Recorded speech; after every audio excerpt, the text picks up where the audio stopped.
I found an old camera in our attic. The photos on it changed the way I see my family. I've lived in the same old house my entire life. You'd think after 2 decades, you'd know all its secrets. Boy, was I wrong. Last week, I decided to finally explore our attic. Parents always joked it was just old junk, but I thought I might find something cool or nostalgic. The attic was always a mess. Old Christmas decorations, clothes that smelled like another era, faded letters, and forgotten toys. But, tucked away in one corner was this box that caught my eye. Inside was an old school film camera. Now, the weird thing? There was still a film roll in it. On a whim, I decided to get it developed. I thought maybe it would be family photos I'd never seen or forgotten memories. It started innocently enough, birthdays, vacations, mundane stuff. But a couple of photos in, things took a weird turn. There was this guy, looking cozy with my mom. Not just friendly, but intimate.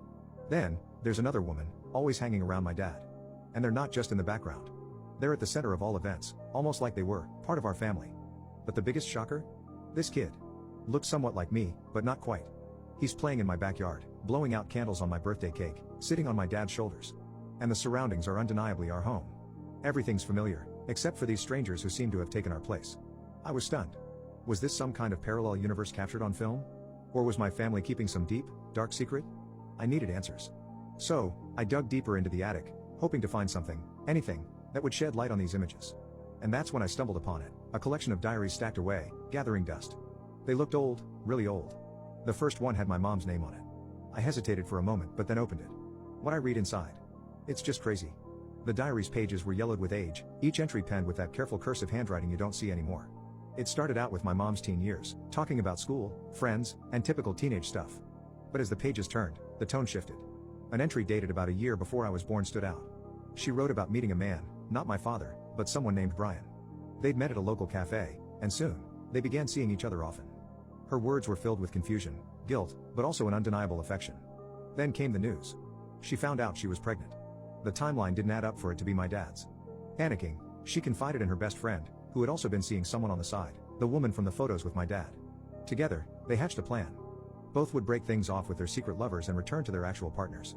The children, me and that boy from the photos, would be raised by our respective fathers, with the belief that we were siblings.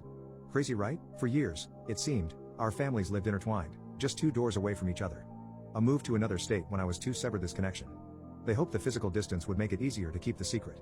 My parents and the other couple had an agreement to cut ties completely and move on with their lives. I flipped through more entries, absorbing this newfound information. There were mentions of guilt, dreams where the past haunted her, and an overwhelming love for both me and that mystery boy. But nothing more about their current whereabouts. I set the diary down, mind reeling. The photos, the entries, everything began to make a twisted kind of sense. My heart raced as I thought about the implications. Somewhere out there, I had a half-brother, living a parallel life. And our parents, all 4 of them, had gone to great lengths to keep us apart and in the dark. I had to know more. I decided to confront my parents. But before doing that, I needed more evidence. The attic still had more boxes, and I had a feeling they held more secrets. As I rummaged through, I found letters, from that boy, addressed to me. After days of combing through social media, I found a profile that seemed to match the boy from the photos. It was a gut feeling, but I had to reach out. I shot a friend request, half expecting it to be ignored. To my surprise, he accepted it within hours. Looking through his photos, I could see glimpses of our parents, especially in the older albums. It was eerie, like looking into an alternate universe. He seemed to have had a good life, filled with trips, friends, and smiles. But buried in those smiles, I wondered if there was a hint of sadness, a feeling of something missing. We began messaging, cautiously at first. We talked about mundane things, the weather, our jobs, favorite movies. But as days turned into weeks, our conversations deepened. We'd share childhood memories, and sometimes we found out we remembered the same events, but from entirely different perspectives. But we never touched the topic of our parents. It was like an unspoken agreement, a line we weren't ready to cross yet. I think both of us were afraid of what truths might unravel, what ugliness might surface. One evening, he mentioned a box he found in his adoptive parents' home after their passing, filled with letters and a few old photos. My heart raced. It was identical to my discovery. Could it be that our parents, in their own twisted way, left each of us a trail to find one another? However, it wasn't all as poetic. The more we spoke, the clearer the gaps in our lives became. There were periods where he went off the grid, and from the hints he dropped, I gathered he had some challenging times, maybe even run-ins with the law. I contemplated meeting him. But was it worth opening a chapter of my life that was deliberately kept shut? Every night I was torn between the bliss of ignorance and the weight of curiosity. One day, he dropped a bombshell. He said he had something vital to share but would only tell me in person. My mind raced with possibilities. What could it be? Was it about our parents, or perhaps another secret they hid? But then, just as suddenly as he came into my life, he vanished. His profile was deactivated, and my messages went unanswered.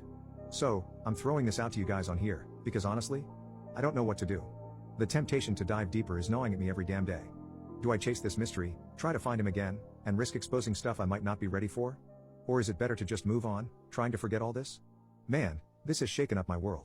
What would you do if you were me?